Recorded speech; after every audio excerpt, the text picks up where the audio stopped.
Hey everybody, Kevin brought you at Get But Outdoors. Going to bring you some quick and easy rod building tips to help you build your rods faster and just make it that much more enjoyable. In this case here, I have the bottom section of one of our crappie kits or speckled perch kits. And I want to show you how I use Flex Coat Guide Adhesive to help me wrap my guides even faster and with less headache, because I'm not using any tape and I'm not using anything fancy as far as knots or any kind of zip ties or any of that stuff. I'm just going to use a simple stick of Flex Coat Guide Adhesive. Now some people ask, is it different than hot glue, like regular hot glue? And the answer is yes, absolutely. And so is Flex Coat Tip Top glue. It's very different. So here's the guide foot glue. It's formulated in a way that will hold your guide foot to your blank just enough to allow you to wrap it, but you can break that adhesion free when it comes time to align your guides. So let me show you what I'm talking about. So simply take your guide foot glue out of the package. Again, Flex Coat, love these guys. Great company, love Roger Cedars, awesome guy. I also have one of our Get Bit bubble busters. If you don't have one of these, get them. They're very easy to use. Just use denatured alcohol or rubbing alcohol. 90%, don't use that 70%, it won't burn. You want to use the upper 80 or low 90s. Usually your grocery store or pharmacy will have 70 or 90% or 91.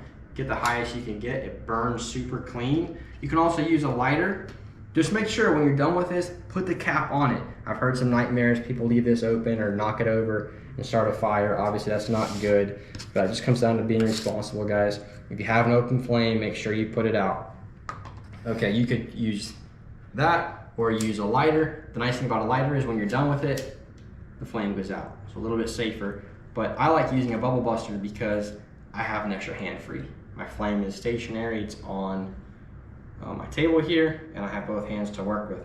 So first thing I would do, obviously build my handle, epoxy my handle, and then use my China markers with my guide layout to mark where my guides are gonna go.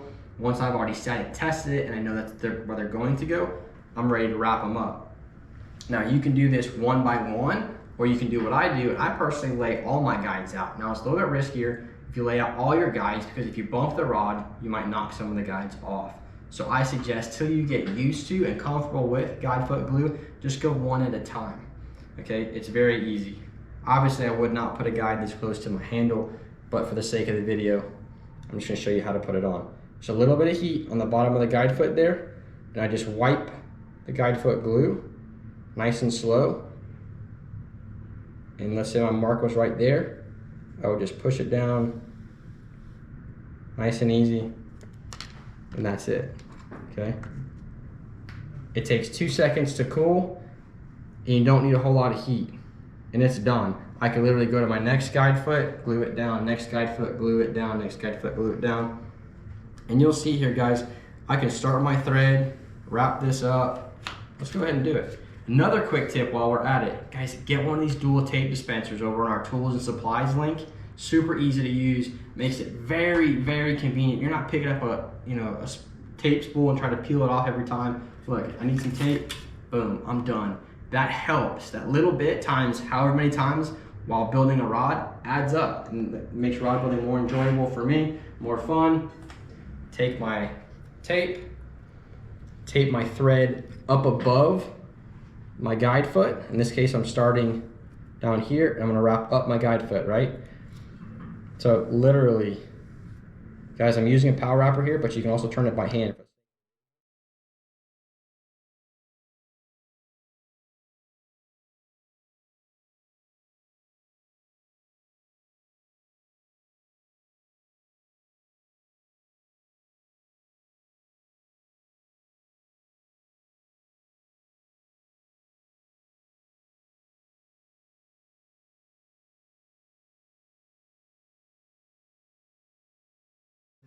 Go back and burnish this using a burnishing tool. Flex Coat has amazing bone burnishing tool. I love that tool. You can use the back of a razor blade even to help burnish some of this out.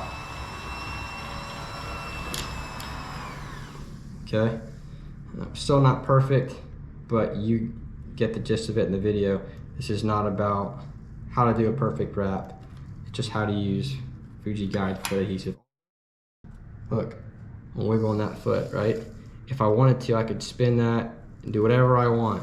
So that guide foot glue is super cool. It held it on there for me to wrap it, and I never had to use tape to hold the guide down. I never had to do anything. There's no residue left, and I can still wiggle that guide all I want.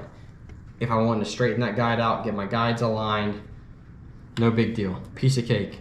One more thing to point out with this Flex Coat Guide Foot Adhesive is it can make it really easy to do micro guides or fly guides, small stuff that can be hard to do with tape or whatever other means you have of holding a guide foot to your blank.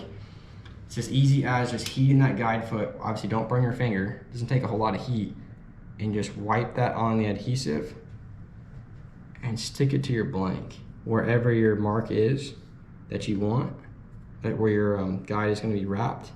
That's it, that's done. Now there's no tape to try to pull off later and hope your guide doesn't slip out when you start your wrap. That little bit of tape residue there you could pick off if you wanted to. It's really easy to use. That guide foot glue holds that guide on there, no problem. We can start our wrap up it, piece of cake. And then when we go to align our guides, it's gonna move just like that. There you go, guys. Guide foot adhesive from Flex Coat. Happy building.